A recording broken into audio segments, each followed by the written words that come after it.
How's it going, everyone? Austin Honecker here. I just wanted to come on here for a while and give him a review for All Elite Wrestling's AEW Dark Elevation from 5 nights ago, which was November 7th, 2022. I gotta say, it was awesome from start to finish.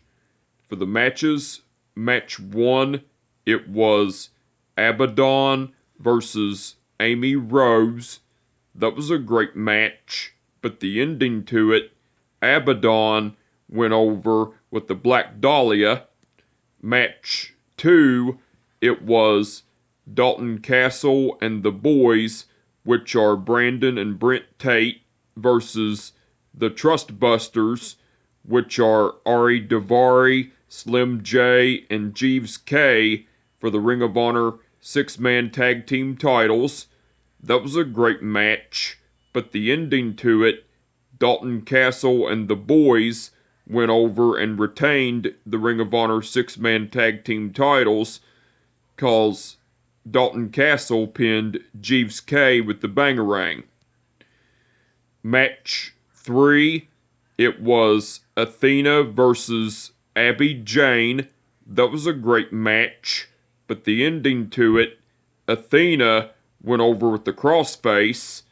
Now, after the match, Athena kept the crossface locked on Abby Jane, and eventually the referee had to get Athena off of Abby Jane, and then as soon as Athena got off of Abby Jane, just a little bit after, Athena locked in the crossface again, and then Athena ended up beating the shit out of Abby Jane and everything. That was cool. That was after the match, by the way. Match 4, it was Ty Mello versus Trish Adora.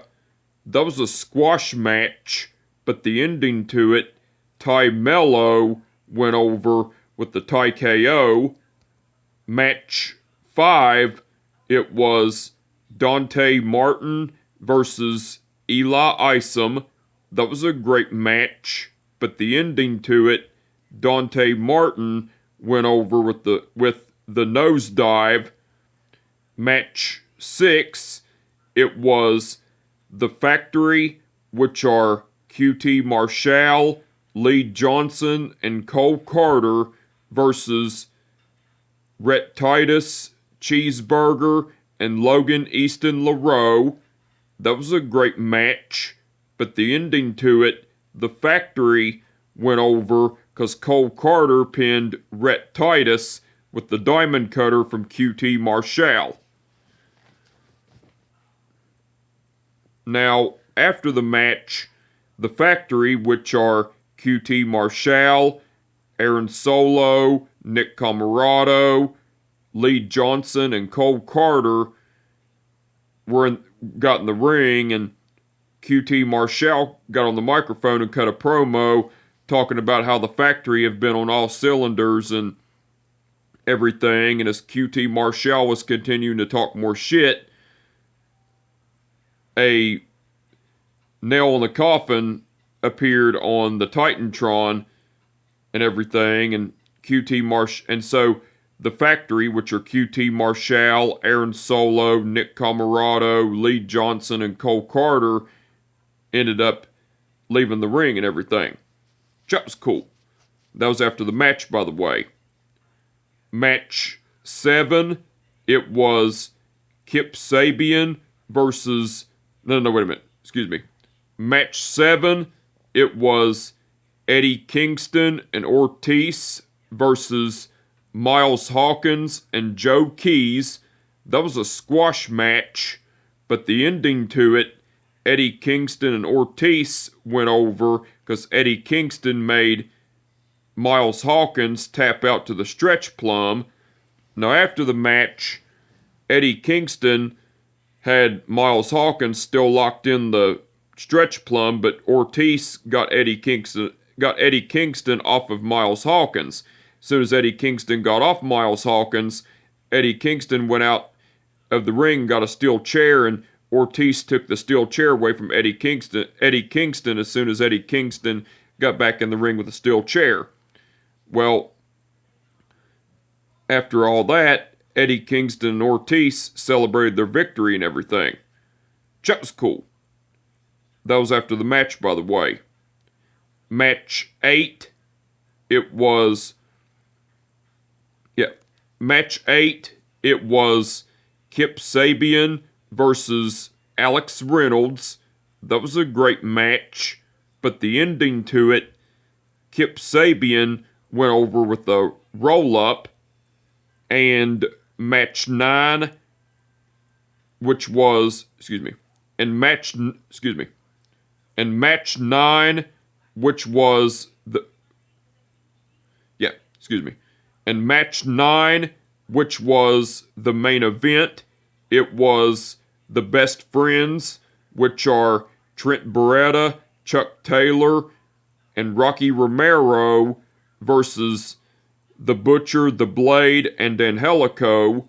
That was a great match, but the ending to it, the Best Friends went over because Trent Beretta pinned The Blade with the Dude Buster.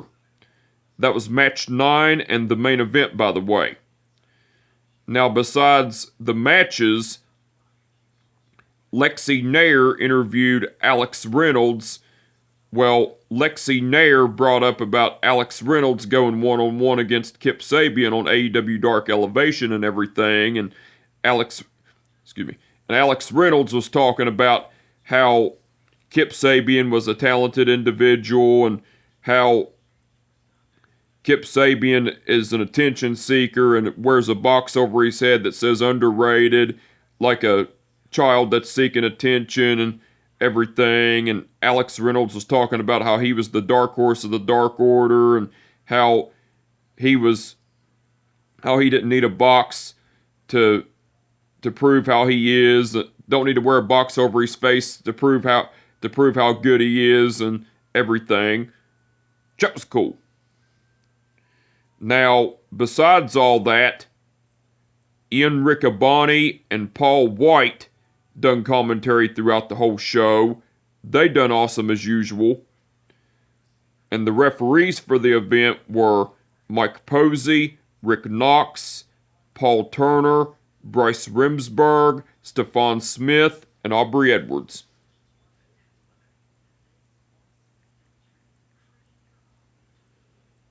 Okay. Stephon Smith refereed the match between Abaddon versus Amy Rose. Aubrey Edwards refereed... That was Stephon Smith, by the way. Aubrey Edwards refereed the match between Dalton Castle and the Boys versus the Trust Busters for the Ring of Honor 6-man tag team titles. That was Aubrey Edwards, by the way. Mike Posey refereed the match between Athena versus Abby Jane. Rick Knox refereed the match between Ty Mello versus Trish Adora. Paul Turner refereed the match between Paul Turner refereed the match between Dante Martin versus Eli Isom. Mike Posey refereed the match between The Factory versus Rhett Titus, Cheeseburger, and Logan Easton LaRoe. That was Mike Posey, by the way. Bryce Remsburg refereed the match between Eddie Kingston and Ortiz versus Miles Hawkins and Joe Keys. That was Bryce Remsburg, by the way.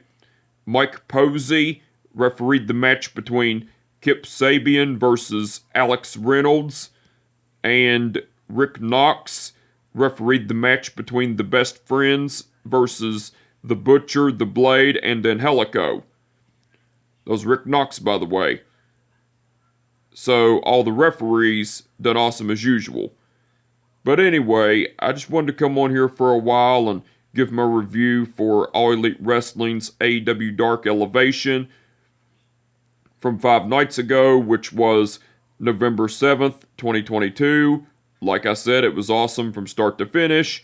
And with that being said, my name is Austin Honecker, and I will catch your fucking ass down the goddamn road. Peace out.